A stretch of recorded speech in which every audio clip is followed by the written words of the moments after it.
कांग्रेस की हुई विस्फोटक जीत, भाजपा का सूपड़ा साफ, कांग्रेसियों में भयंकर जश्न का माहौल। एक तरफ राहुल गांधी चुनाव आयोग पर वोट चोरी का आरोप लगा रहे हैं, जिससे चुनाव आयोग सहित बीजेपी की टेंशन बढ़ी हुई है। लगातार राहुल गांधी बिहार में वोटर अधिकार यात्रा कर रहे हैं, वोट के लिए लड़ाई लड़ रहे हैं, तो दूसरी तरफ कांग्रेस को जो है जीत पर जीत नसीब हो रही है। जी हां, जिस तरह से राहुल गांधी वोटर अधिकार के लिए आंदोलन छेड़ रहे हैं, सभी विपक्ष एकजुट होकर ये लड़ाई लड़ रहा है, उससे कहीं ना कहीं इसका फायदा अब कांग्रेस को मिलता नजर आ रहा है और ये कांग्रेस की मेहनत रंग लाती नजर आ रही है। इसका परिणाम ही है कि अब जो है कांग्रेस को उत्तराखंड में विस्फोटक जीत नसीब हुई है। आपको बता दें कि अभी जो है हाल ही में उत्तराखंड पंचायत चुनाव हुआ, जिसमें राहुल गांधी ने पूरी कांग्रेस पार्टी ने अपना जलवा बिखेरा और हर तरफ जीत की गूंज सुनाई दी। जहां कांग्रेस पार्टी की जीत हुई, वहीं कई सीटों पर भारतीय जनता पार्टी को मुंह की खानी पड़ी, या यूं कहें कि भाजपा का खाता तक नहीं खुल सका।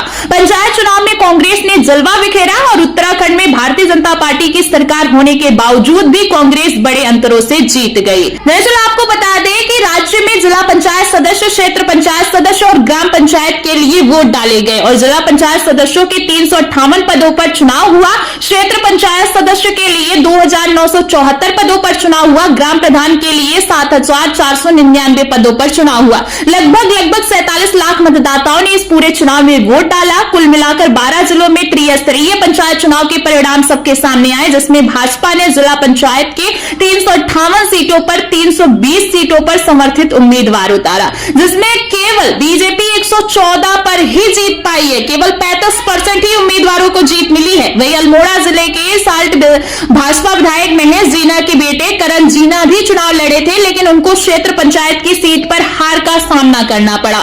नैनीताल की बीजेपी की विधायक सरिता आर्य का बेटा भी जिला पंचायत सीट पर चुनाव लड़ा था, लेकिन सरिता आर्य के बेटे को इस चुनाव में 1250 वोटों से हार का सामना करना पड़ा। जिला पंचायत के पदों पर कांग्रेस समर्थित 200 उम्मीदवार थे, जिसमें 98 सीटों पर कांग्रेस समर्थित ने चुनाव जीता। लगभग 50% उम्मीदवारों का स्ट्राइक रेट रहा। वहीं पूर्व कैबिनेट मंत्री और बीजेपी के नेता राजेंद्र भंडारी की पत्नी को भी जिला पंचायत सदस्य की सीट पर हार का सामना करना पड़ा।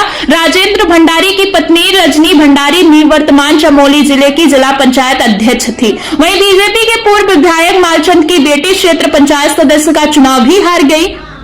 इसी तरह आपको बता दें कि उत्तरकाशी जिले के पूर्व भाजपा जिला अध्यक्ष सत्येंद्र राणा खुद जिला पंचायत सीट हार गए। टिहरी जिले से बीजेपी के पूर्व तेलंगाना प्रमुख नीलम बिष्ट भी जो है चुनाव लड़े थे, लेकिन वो पंचायत सदस्य का चुनाव हार गए। वहीं टिहरी जिले के ही भाजपा विधायक शक्तिलाल शाह का दामाद हरेंद्र शाह भी जिला पंचायत सदस्य का चुनाव हार गया। त्रिस्तरीय पंचायत चुनाव में इतना ही नहीं, चंपावत जिले से भी बीजेपी के पूर्व विधायक पूरन सिंह की बेटी जो है जिला पंचायत का चुनाव हार गई हैं। चंपावत जिले से ही भाजपा के पूर्व प्रमुख लक्ष्मण सिंह भतीजा और 2 बहुए अलग अलग क्षेत्र से पंचायत चुनाव लड़े थे। बेटा भी चुनाव लड़ा था और वो भी चुनाव हार गया। इसके अलावा बीजेपी के रामनगर के विधायक दीवान सिंह बिष्ट की बेटी जिला पंचायत सदस्य का चुनाव जीती है। तो वहीं कांग्रेस के पूर्व प्रदेश अध्यक्ष और निवर्तमान विधायक प्रीतम सिंह के बेटे जिला पंचायत सदस्य का चुनाव जीत गए हैं। चुनाव के परिणाम सबके सामने है, लेकिन शायद ये पहली बार हुआ है कि बीजेपी और कांग्रेस दोनों पार्टी के कार्यकर्ता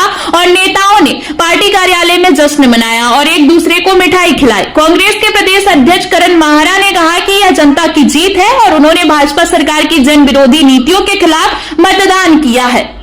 उत्तराखंड कांग्रेस प्रदेश अध्यक्ष ने कहा कि बीजेपी अब धन बल और जो है चाल के जरिए ब्लॉक प्रमुख और जिला पंचायत बनने की कोशिश कर रही है, यानी भाजपा जनता के द्वारा दिए गए वोटों में चुनाव हार चुकी है, लेकिन फिर भी लोकतंत्र की हत्या कर सीटों पर कब्जा करना चाहती है। पंचायत चुनाव में उत्तराखंड के विभिन्न जिलों, विशेष रूप से देहरादून में कांग्रेस समर्थित प्रत्याशियों की बड़ी जीत के बाद प्रदेश कांग्रेस में जश्न का माहौल है। राजधानी स्थित राजीव भवन में शुक्रवार को कार्यकर्ताओं ने एकत्र होकर जोरदार नारेबाजी की और मिठाइयां बांटकर एक दूसरे को जीत की बधाई दी। वहीं जीत के बाद वरिष्ठ उपाध्यक्ष सूर्यकांत धस्माना ने कहा कि पंचायत चुनाव में कांग्रेस को मिले जन समर्थन से स्पष्ट है कि जनता बदलाव चाहती है। अगर कांग्रेस कार्यकर्ता इसी एकजुटता से काम करते रहे तो 2027 में प्रदेश में कांग्रेस की सरकार बनेगी। महानगर कांग्रेस अध्यक्ष डॉक्टर गोगी ने बताया कि देहरादून की 30 जिला पंचायत सीटों में से कांग्रेस ने 16 पर जीत दर्ज की, जो पार्टी के लिए गर्व की बात है। है या जीत कार्यकर्ताओं की मेहनत का परिणाम है। फिलहाल कांग्रेस की जीत पर आप सभी का क्या कहना है, कमेंट में अपनी राय जरूर दें।